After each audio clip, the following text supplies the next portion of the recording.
The way that our stablecoin actually works is we back 100% collateralized other assets on chain, like USD stablecoins, to mint our foreign exchange stablecoins on the blockchain. Now, stablecoins is one of the, I would say, important applications that have come out of the last DeFi summer cycle because they form the basis as a medium exchange for many of the applications that use today within DeFi. And we're really excited about how we can actually create a new supply of non-USD stablecoins for the market.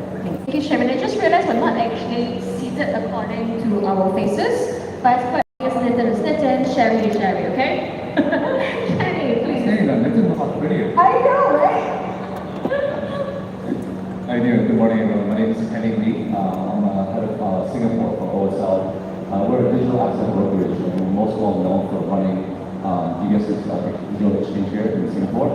We provide turnkey crypto infrastructure, mostly to financial institutions and those individuals. Thank you, Kenny. Kale. Hi everyone, thanks so much for having me here. My name is Kale and I'm actually the country head for BlockChain. So BlockChain is actually a B2B fintech company where we actually offer all-in-one financial stack for companies such as like multi-currency business accounts, corporate cards, credit facilities, accounting automation, and loan facilities, so that they can actually manage and control their finances while streamline the bookkeeping processes. Yeah, thanks so much for it. And you have many crypto clients. Yeah, that's the shocking thing, right? That's why, even though we are actually a CeFi company, that's why we are actually here, because we have like clients in such as like Meta, CoinDCX, who are actually using us for their weekly payments as well. Yeah. Amazing. So I love that you mentioned CeFi already, because we definitely want to get into kind of that. So yeah, let's kick off the landscaping, right? Let's take us kind of look at where DeFi was, where it is now, and kind of overall kind of thoughts on the future. Sherry, I would love for you to just give a very quick kind of thoughts of your opinion about the topic. Yeah, so I think just to kick things off, perhaps just a little bit of history of how DeFi kind of fits into the evolution of crypto would be helpful. So, back a couple of years ago, I would say crypto was pretty much synonymous with Bitcoin, Ether, and trading on centralized exchanges up until like a couple of years ago in 2020, where all these different protocols were actually being created on the Ethereum blockchain.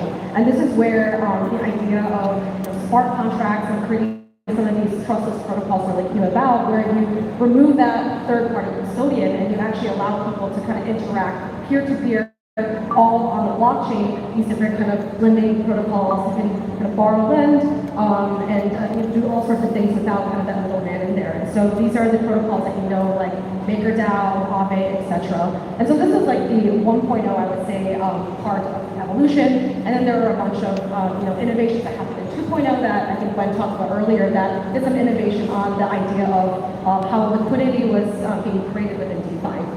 Now, where things go from here, there's a couple of different areas that I think are really interesting. I think number one is figuring out how DeFi can kind of move into this bit of a backend for all these new applications that are going to be built. So there's all these discussions around how actually existing players, perhaps like Pay or fintechs, can actually plug into the backend that is being created by DeFi. I think secondly is there's new kind of primitives that are also being created within DeFi. I think options and structured products is another one that's really interesting for those who've heard of protocols like Ribbon Finance that are creating like public calls in DeFi. It's another area of innovation that we're seeing.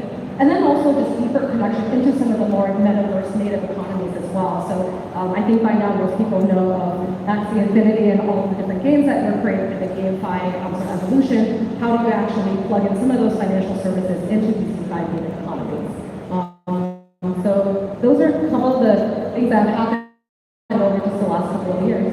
Love it. Thank you so much. So I would like to move to Nitin, because Sherry has brought up kind of a lot of different topics here.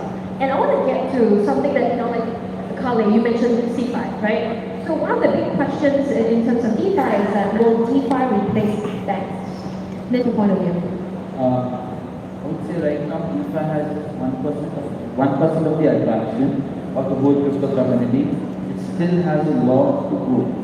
CeFi is of course dominating a lot of things right now compared to DeFi, but we have to also see on the regulatory landscape how the regulations will come into the DeFi and what complications it could get into it. Because that's really important right now for the So for you, are regulatory concerns the main kind of blocker or main variable kind of affecting?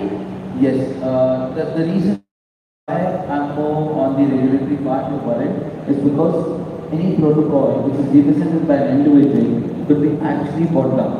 Because the regulators could target them and they could try to get them down in a very easy way.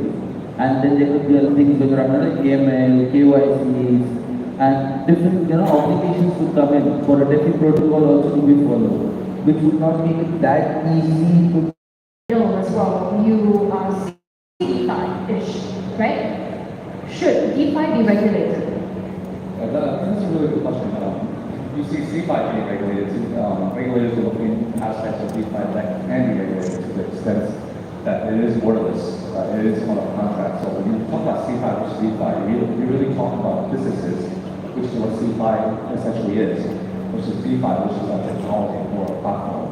So when you talk about regulating technology, the strategy between those DeFi, I think that's the concept that we coined, is that most users want the same aspects of CFI because they want recourse. So in case the technology doesn't work, who do you call? You call your CFI company.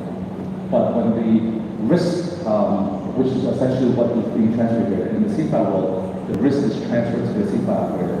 But most users don't want to take up that response. They want the risk to be placed to be still sitting in the DeFi world. So I still think we're still in this quantum phase where most users are really like the capabilities of DeFi, like the yields, but they don't want to deal with the risk of the recourse.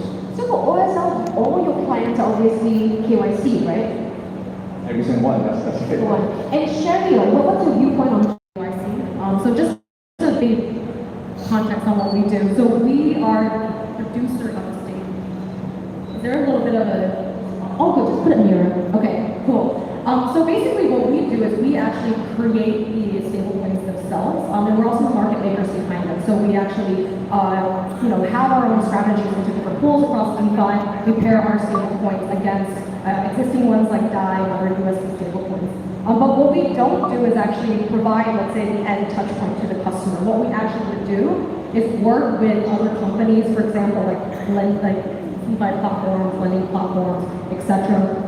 That doesn't actually take on your role. So we do have to be aware of the dynamics of the